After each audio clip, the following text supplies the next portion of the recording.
we'll head here to the third award on our ballot is the most entertaining storyline award. So pretty straightforward, but essentially the idea behind this is that I know last season was pretty entertaining. There was a lot that went down, but this particular season gave last season a run for its money. There was a lot of different storylines, whether player, team, GM, coach, like so many different storylines that we can get into. But what essentially is the most basically entertaining storyline, whether player or team, that decided that this was the most entertainment value to the league that we essentially can't stop talking about? I think there's a lot of options.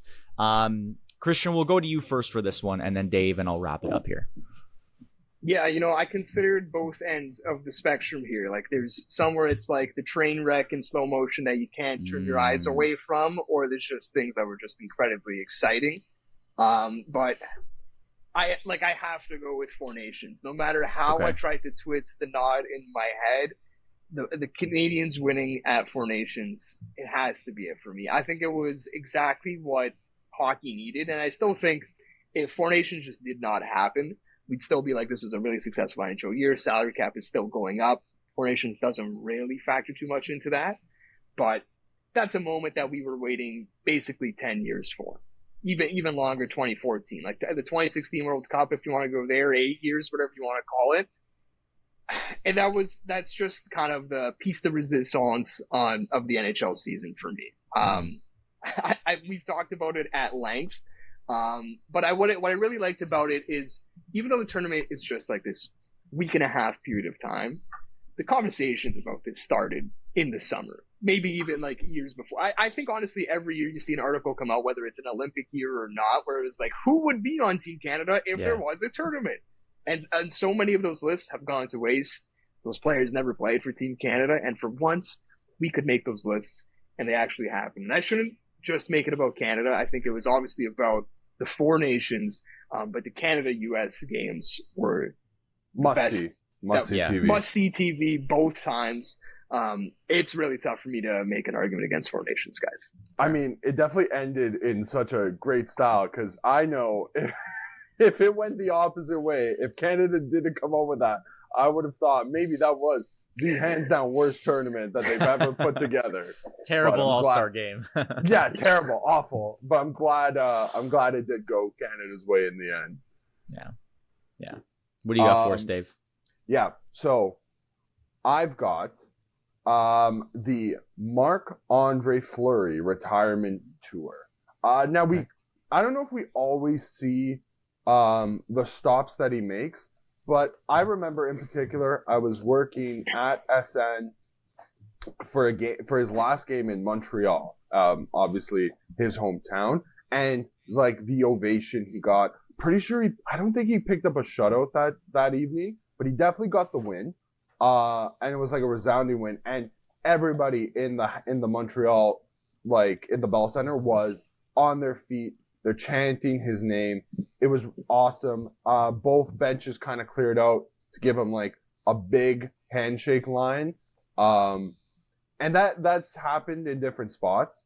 We've also seen the return of his pranks. Like for somebody that's retiring, you would think maybe it's a little bit more somber for them, thinking like this is the last year that they're going to be in the league.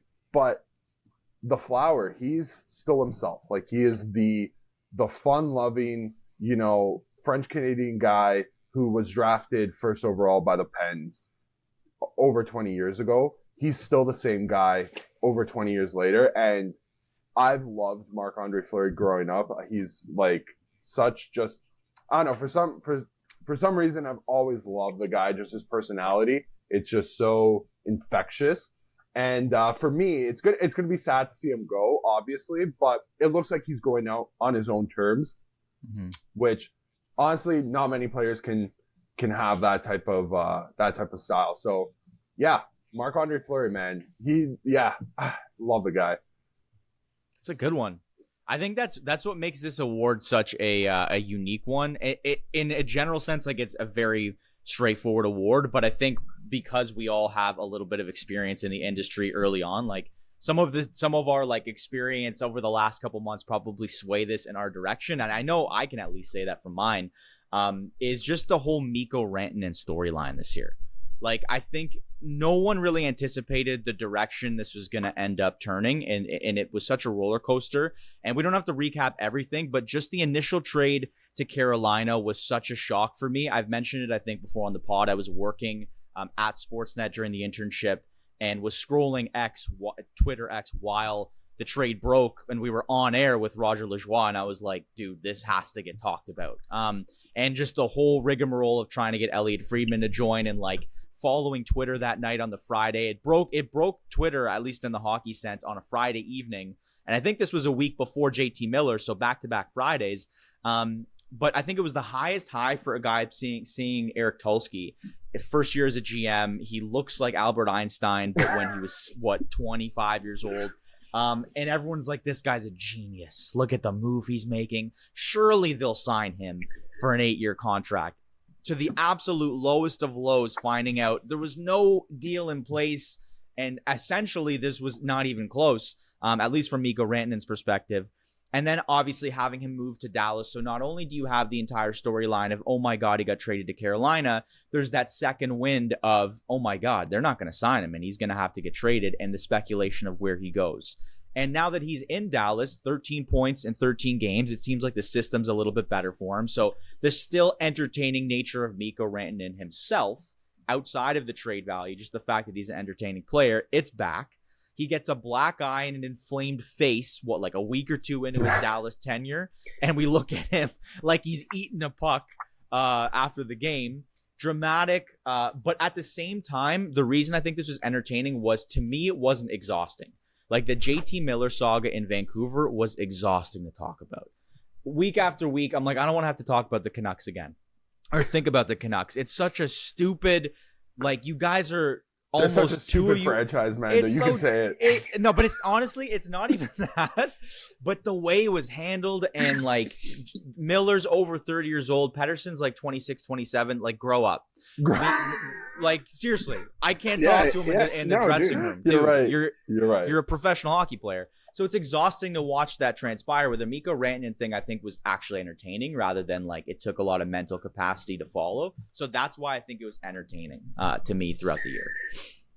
Yeah, I think Mikko Rantanen for me was the one that I was waffling back and forth with Four Nations, and I kind of compared both of them, and I'm like, Four Nations was the most hockey of hockey moments this year, and the Mikko Rantanen saga was almost so not hockey. Yeah. That's like why it was number 2. Like, I'm not criticizing it. I'm saying that's why it almost was my number 1, because it was just so out of the ordinary for this league.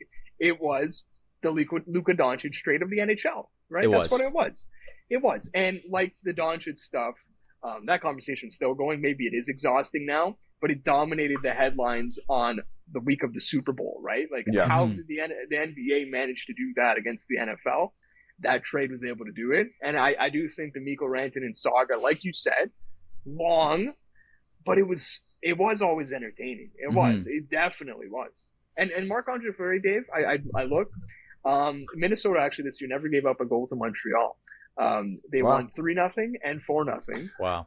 Fleury was in that, obviously, for one of these games. Yeah. It was a shutout in the Bell Center. I thought it was like a 4-1 win or 3-1 win, something like that. But yeah, for that to be a shutout as well, was definitely more special. One of the awards we considered was, or I threw the idea out there, like, your favorite hockey player's favorite hockey player. Marc-Andre Fleury would be like a shoe in. That's a good one. one. That's a shoe in there for sure. I think though, if I'm voting, I would Four Nations. I'd play Four Nations too. Yeah, it's got to be Four Nations. I think 100%. It's got to be the Four Nations. Yeah.